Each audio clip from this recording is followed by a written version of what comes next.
You're about to witness the most shocking betrayal in legal history. A judge who swore to uphold justice becomes the very criminal he's supposed to stop. We all follow Detective Miles Corbin as he uncovers a web of corruption that reaches the highest levels of the court system. You'll see how one man's moral compromise spiraled into a criminal empire that destroyed countless lives. And you'll see the moment that changed everything. Sarah Martinez sat in the courtroom gallery, watching her husband's drug case unfold. She couldn't believe this was happening to their family. The evidence seemed clear, but something felt wrong about the judge's questions. If you think your trust in justice can't be broken, watch how one judge almost destroyed his community. By the end, you'll question everyone in power and wonder who else might be hiding behind a mask of respectability. Subscribe now and turn on notifications to never miss a story. Judge Arthur Vance's leather shoes echoed against the marble floor as he walked through the courthouse hallway. His black robe hung perfectly on his shoulders.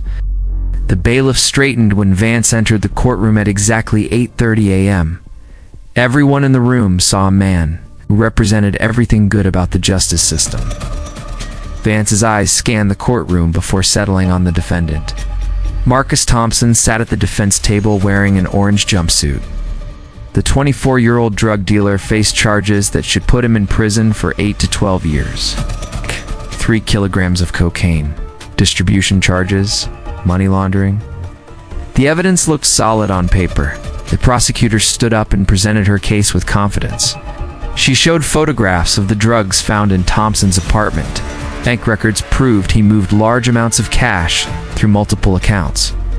Phone recordings captured him arranging deals with other dealers. The defense lawyer barely spoke during his turn. Everyone in the courtroom expected a guilty verdict. Vance leaned forward and studied the evidence carefully. His face showed concern and deep thought. He asked the prosecutor about the search warrant timing. He questioned whether the arresting officers followed proper procedures. The questions made him look thorough and fair, perfect judge doing his job. But Vance's mind worked on something completely different. Marcus Thompson moved money for him through a network of businesses and bank accounts. The operation took Vance 5 years to build. It started with one late-night phone call from a desperate lawyer. Just this once, the voice had pleaded. One small technicality. Nobody gets hurt. Vance had hesitated for only a moment before agreeing. That single choice opened a door he could never close. The community loved Judge Vance because he volunteered at charity events every weekend. He spoke at high school graduations about following the law and making good choices. The Herald Tribune ran a front-page story last month, Judge Vance, a beacon of justice in our community. But while parents read those words over morning coffee, Vance met with Thompson in his chambers after hours, discussing which businesses needed protection and which cases required special attention. Vance cleared his throat and prepared to deliver his verdict. He found a technical error in the evidence collection process, just quiet manipulations that looked perfectly legal. But someone was watching. He wasn't there for the drug case happening in front of him. Miles waited to testify in the next case about a robbery he investigated last month. But something about Marcus Thompson's trial caught his attention. The search warrant contained a minor address discrepancy. The case got dismissed immediately. The courtroom accepted his legal reasoning without question. This is how corruption works at the highest levels. No briefcases full of cash, no dramatic confrontations. Detective Miles Corbin sat in the back row of Judge Vance's courtroom. His notepad rested on his knee. Miles watched Vance dismiss the serious drug and money laundering offenses. His stomach tightened. The evidence looked solid when he reviewed it last week. How did a case this strong fall apart so quickly? Miles couldn't shake the feeling that something was wrong. Marcus Thompson looked familiar. The detective pulled out his phone and scrolled through old case files. But Miles started keeping a notebook. He wrote down dates, case numbers, and outcomes from Vance's courtroom. The pattern became clear after 6 months of watching. Certain defendants always got breaks, while others got arrested again within weeks in different jurisdictions. His heart stopped when he found what he was looking for. He had arrested Thompson 3 times in 2 years. Each time, the case somehow fell apart in Vance's courtroom. Each time, Thompson walked free. Other detectives at the station joked about bad luck with certain judges. Some cases just don't stick, they said. My gut burned as I realized these weren't coincidences, Miles thought as he reviewed his notes. The detective's instincts told him to dig deeper. He started following some of these defendants after their cases got dismissed. Thompson went to a construction site on 5th Street, all connected somehow. Miles felt a pain in his chest when he realized the connections weren't random. The cleaning service got contracts with major office buildings. All successful businesses that hired people with criminal records. Another defendant worked at a restaurant downtown. A third man cleaned office buildings at night. He couldn't believe what he discovered next. Several dismissed defendants worked for the same businesses: Hartman Construction Company, Luigi's restaurant chain, Clean Sweep cleaning service. He spent hours researching these businesses online. The construction company won several city contracts in the past 2 years. The restaurant chain opened 3 new locations. Miles' eyes widened when he found one small clue buried in the financial records: payment schedules that matched court dates exactly. This tiny detail would blow the case wide open. Miles spread the financial documents across his desk. His heart stopped when he saw the numbers. The 3 businesses moved $12 million through offshore accounts in 2 years. She listened carefully as Miles explained the pattern of dismissed cases and connected businesses. The moment Miles mentioned Judge Vance's name, Chen's voice turned urgent. The FBI had received anonymous tips about corruption in the city's courts.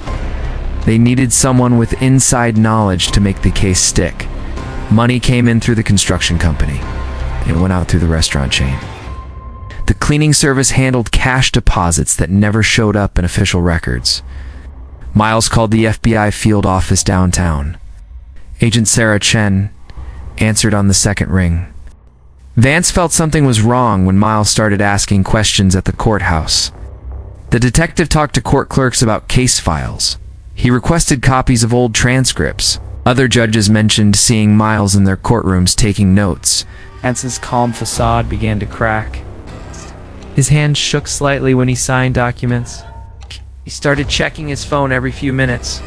The final confrontation happened in Vance's own courtroom on a Tuesday morning. Federal agents filled the back rows.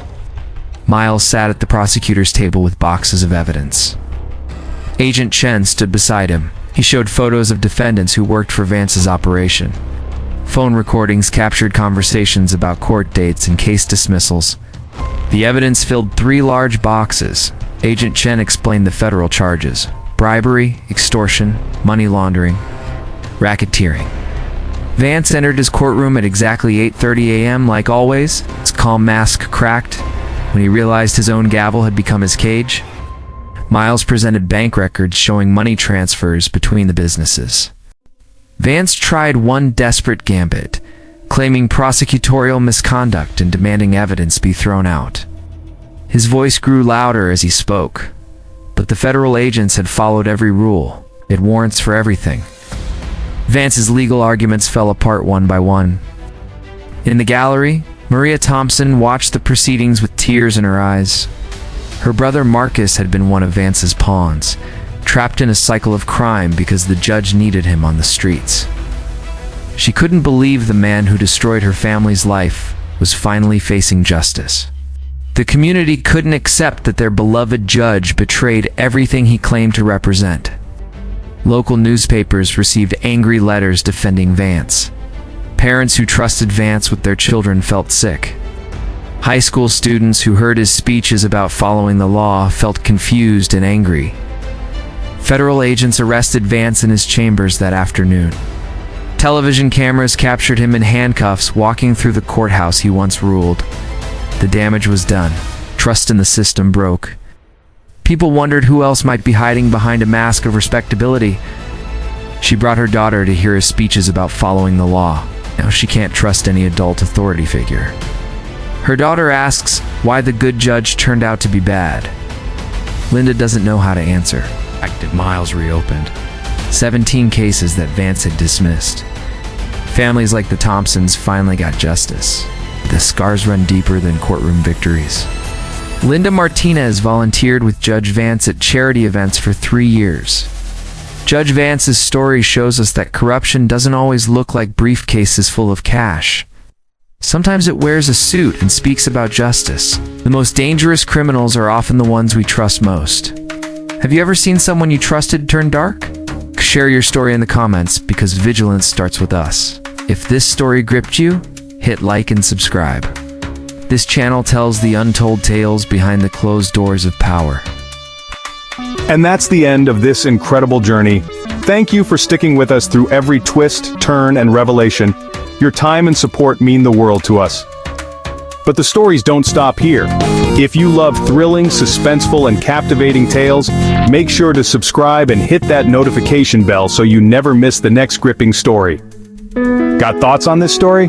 Drop a comment below. We'd love to hear what you think. Until next time, stay curious, stay intrigued, and we'll see you in the next one. Subscribe now and get ready for the next unforgettable story.